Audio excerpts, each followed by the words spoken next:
I think you picked a really cool, unique bike. Think of how many people own a CB550 or 750. Nobody owns a custom GT380, or not very many anyway.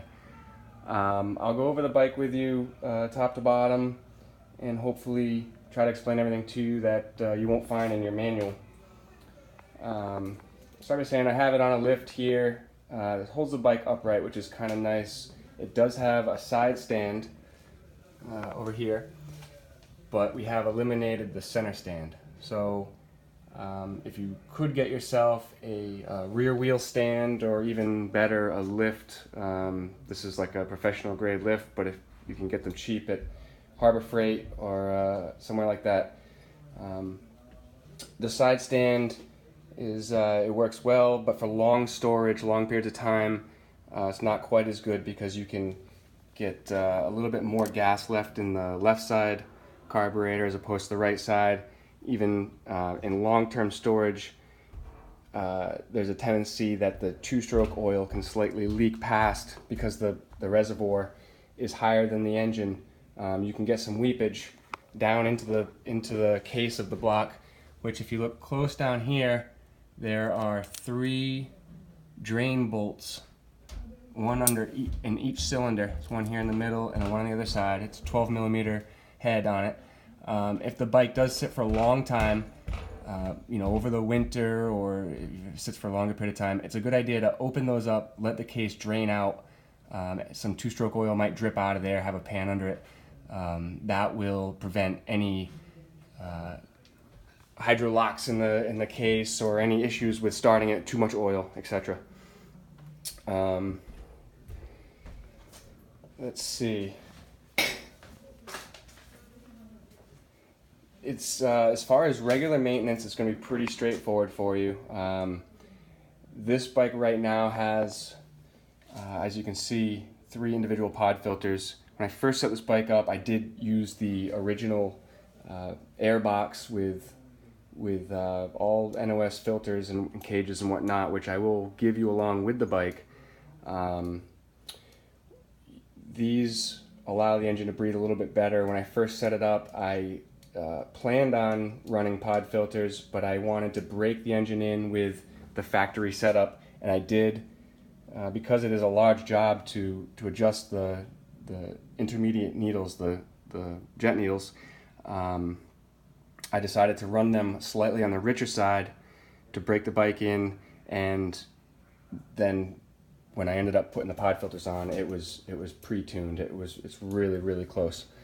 One thing with this setup is it is kind of for cleaner road, drier environment type of riding. As you can see, there's no inner fender anymore. So if you're in a sandy location, you're going to be throwing sand from the rear tire into the back of these filters. If that's the case, if you find yourself that you're doing a lot more just street riding, then it might be a good idea to run the stock airbox. A lot less chance of getting stuff sucked into the filters. And also, for that matter, these are oiled. I use an air filter oil on these foam filters. These filters are actually, I'll set you up with a fresh set. I have been using this in street conditions, and it's a good idea to be overly cautious with getting them overly soiled. We'll move on to one of the things you want to keep an eye on is if there are any changes in the tuning or anything like that. Also, with a two-stroke, you will tend to foul spark plugs more often than say a four-stroke. Even these bikes, a lot of them came with a spare set that went under the seat because they're known for getting gummed up. So carburetors here, the spark plug cap here is straightforward, just like stock. And I'll show you how I like to get to these. If I take the tank off, it's a little bit easier. You can get a regular socket and a ratchet in there. But what I do is just get a 13/16 spark plug socket on there, take a wrench, and operate it this way. Especially for you could maybe get a ratchet on here, but especially for the inner one, it's really hard to get it all on there. So you can pull these out, which I haven't checked them in a long time.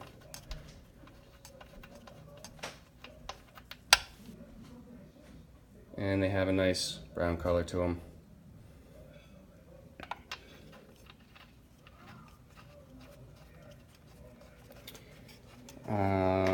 So there's the air filters, the spark plugs,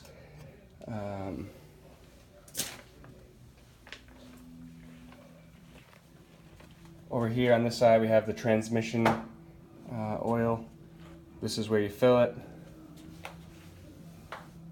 This is where you check it. This is essentially a level screw. So you pull this screw out and you should just get a slight drip. If the bike's perfectly level, it might be right under it. You can lean the bike a little bit to the right, and if it drips down, you're at a good height.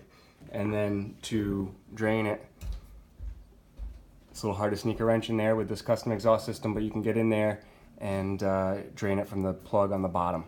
It's not something you have to do overly often. If you're doing a lot of heavy riding like track days, or really letting it rip for a long period of time, or beating up on the clutch, that's when you change it more often. But if you're taking it easy and you know, just give it the occasional check, and you'll be good to go. The brakes are pretty standard. If you watched my other video on the bike, it kind of described the adjustment here. You basically, with a custom bike, it's always tricky to get things in a comfortable position and in a position where everything works. So you can see that when this is down, there's not a whole lot of clearance over the exhaust system, so you know you're limited a little bit there, but it is adjustable to bring it up or down a little. See, the chain currently is a little loose. I'm going to adjust that for you. It's a new chain that just had a little stretch from the factory, and that's standard like you're going to find in the manual. Nothing's different with that. See, brakes are all pretty straightforward. It's a factory caliper. It's got a stainless line, factory master cylinder. This has Tarazi signals on it, which are both your front and rear blinkers.